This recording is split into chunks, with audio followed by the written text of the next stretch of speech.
जैसे तैसे 40 दिन पूरे होने के बाद शबनम और सचिन दोनों की शादी कर दी गई थी।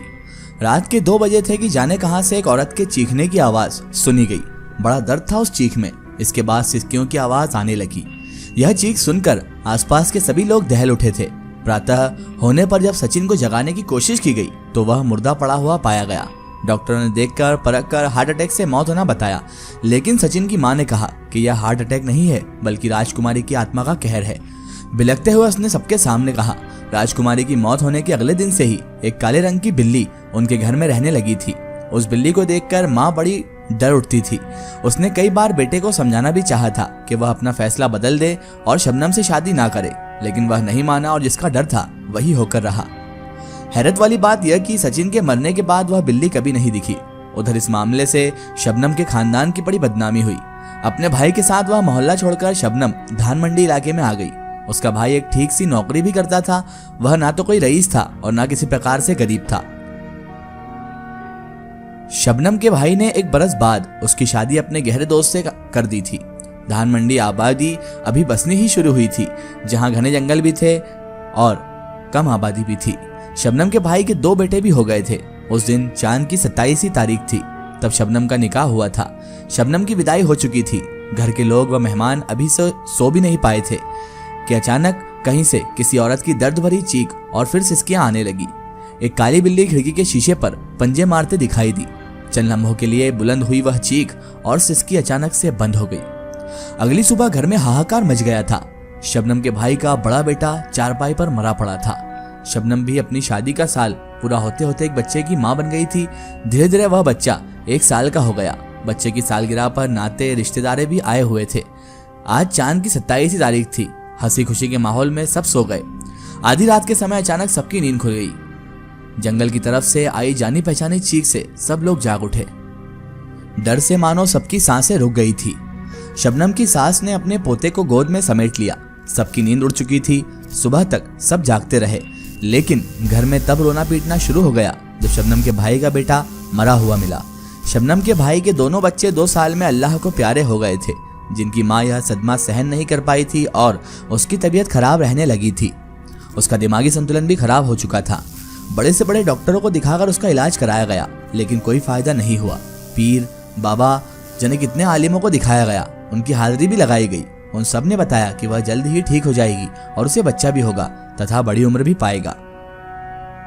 इसके 2 साल बाद शबनम की भाभी को एक बेटी हुई और उसका नाम मुमताज रखा गया। मुमताज अभी साल भर की ही हुई थी। फिर चांद की 27 तारीख आ पहुंची और मुमताज को उसकी अम्मी यानी कि शबनम की भाभी बेसहारा छोड़कर चली गई। इससे शबनम के भाई को बड़ा सदमा पहुंचा। अपनी बेटी को साथ लेकर मुमताज के अब्बू खुलना चले गए। बेटी की जान की सलामती के लिए उसे जाने कितने ताबीज पहनाए गए थे। शबनम के भाई को पक्का यकीन हो चुका था कि वह घर परिवार पर किसी बुरी रूह का इंतकाम का निशाना बन रहा है। वह बुरी रूह एक काली बिल्ली के रूप में घूम रही है, क्योंकि जब उसकी बीवी का इंतकाल हुआ था तो उस दिन भी चांद की 27 तारीख को वह काली बिल्ली दिखाई दी थी। यहाँ रहते उन्हें 3 साल हो गए थे। उधर इस दौरान शबनम के 3 बच्चे हो चुके थे और सही सलामत थे। एक दिन रात के ठीक 2 बजे शबनम लरस कर जाग पड़ी, क्योंकि उसने वही भयानक चीख और उसके बाद दर्द भरी सिसकियां सुनी थी। इन चीख और सिसकियों के बाद बड़ी दहशत छा जाती थी। सबको पता था कि इस चीख और फिर सिसकियों की आवाज के बाद क्या होता है। तय था कि परिवार में सुबह होते होते ही कोई भी सदस्य सबसे दूर चले जाएगा। शबनम ज्यादा ही खौफजदा हो उठी थी।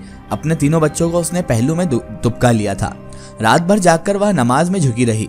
दिन निकला, 3 बच्चे तो सलामत रहे, लेकिन शबनम का शौहर उनसे दूर हो चुका था, यानी पति मर गया। पति के मरने के बाद उस घर को शबनम ने छोड़ दिया। वह रहने के लिए केला बागान में आ गई थी। यहाँ नए घर में उसने सबसे पहले कुरान खानी करवाई, नियाज करवाई और सदका भी दिया। पहले ठिकाने पर जहाँ अच्छी खासी रौनक थी, तो नए घर के इलाके में एकदम वीरानी सी पसरी थी। शाम होते होते वहां पर जाने कैसी उदासी का माहौल छा जाता था। शबनम की आमदनी का जरिया उसका धान मंडी का घर था, जहां से उसे हर महीने का किराया मिलता रहता था। विधवा होने पर शबनम को उसका भाई मदद देता रहता था। इसके बावजूद भी घर का किराया, तीनों बच्चों का खर्चा ऐसा था कि गुजारा मुश्किल से ही चल पाता था। एक पुराने जानकार ने एक दिन शबनम को पटसन के एक कारखाने में नौकरी दिलवा दी, जिससे उसने राहत महसूस की। लेकिन अब यह परेशानी आ खड़ी हुई थी कि उसके 2 बेटे और 1 बेटी को उसके काम पर जाने के बाद कौन संभालेगा। शबनम और उसका भाई बैठे हुए इसी पर माथापच्ची कर रहे थे कि तभी बाहर दरवाजे को किसी ने खटखटाया और एक करीब 12 साल का बंगाली लड़का सहमा हुआ सा भीतर आ गया। उसने अपना नाम रामू बताया था।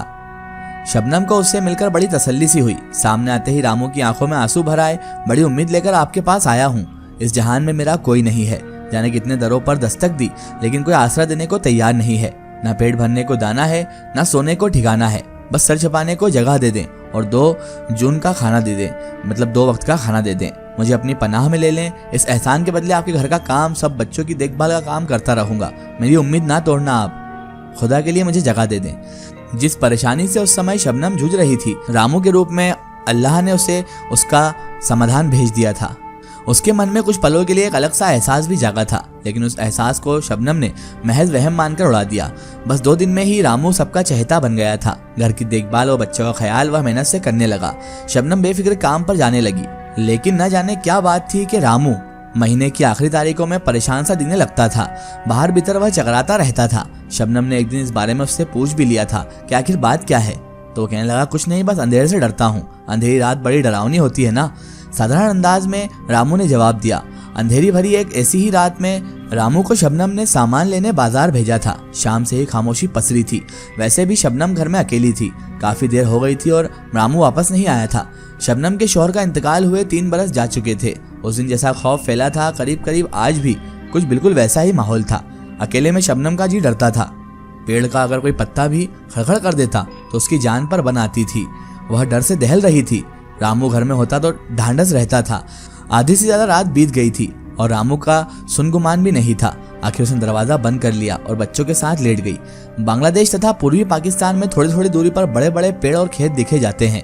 आम पेड़ों की तरह जगह जगह नारियल के पेड़ भी मौजूद होते हैं। यहाँ जितना ज्यादा पानी है उतने ही जंगल व हरियाली है। एक एक करके सब बच्चे सो गए थे। खिड़की के मेले शीशों पर पेड़ की परछाई नृत्य कर रही थी। तंगड़ी ठंड की वजह से पसरी खामोशी। शबनम के घर के पिछवाड़े एक घने जंगल सरीखा बड़ा बाग भी था। उस बाग में दूर दूर तक नारियल और केले के दरख्त लगाए गए थे। एक तो अकेली होने का एहसास और फिर तेज अंधड़ का शोर, इन सब ने शबनम का मन घबरा दिया था और वह डर रही थी। अचानक ऐसी आवाज कानों में पड़ी कि जैसे खिड़की के शीशे पर कोई जानवर अपने पंजों से खरोच मार रहा हो। धड़कते दिल से वहां निगाहें डाली तो शबनम घबरा गई। वहां एक काली बिल्ली लाल लाल आंखों से शबनम को बड़े खा जाने वाले ढंग से देखे जा रही थी। शबनम ने जो बिल्ली अपने शौहर के इंतकाल के वक्त देखी थी, यह बिल्कुल वैसी ही थी। उसका दिखना यानी किसी का दुनिया से जाना। लरज उठी शबनम, फिर भी हिम्मत करके वह उठी और उसे धमकाते हुए खिड़की की तरफ चली। यह देख बिल्ली वहां से कूदकर गायब हो गई, लेकिन उसके फौरन बाद ही जानी पहचानी वही भयानक चीख गूंज उठी और दर्द से गुजरती किसी औरत की सिसकियां तेज आवाजों में आने लगी। मोहल्ले के हर शख्स ने खामोशी में गूंजी ही वह मनुष्य चीख सुनी थी। उस चीख के बारे में सबको शबनम ने बता तो रखा था, लेकिन यहाँ पर रहते हुए 2 साल हो गए थे, लेकिन अभी तक ऐसा कोई हादसा यहाँ पेश नहीं आया था। मोहल्ले वालों ने भी इसलिए कोई खास गौर नहीं किया था, लेकिन जब यहाँ के लोगों ने भी उसे सुना तो चुपके से दरवाजे अच्छी तरह बंद कर वो सो गए। चीख कानों में पड़ते ही खौफजदा शबनम होश खोकर गिर पड़ी थी। सुबह उसे झंझोड़ते हुए रामू ने उठाया था। जैसे ही उसे होश आया तो उसने रामू की खटिया खड़ी कर दी। गई रात तुम कहाँ गए थे रामू? कहती हुई शबनम पलंग पर सोए हुए बच्चों की ओर झपटी।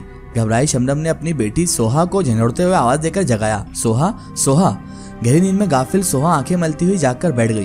अब शबनम उससे हटकर अपने बेटों की तरफ लपकी और उन्हें भी जगाना चाहा तो वह हिले भी नहीं। दोनों उससे बहुत दूर जा चुके थे, क्योंकि दोनों बेटे उसके अब मौत के घाट उतर चुके थे। इसका एक ही स्टोरी हम देखेंगे इसके अगले पार्ट में।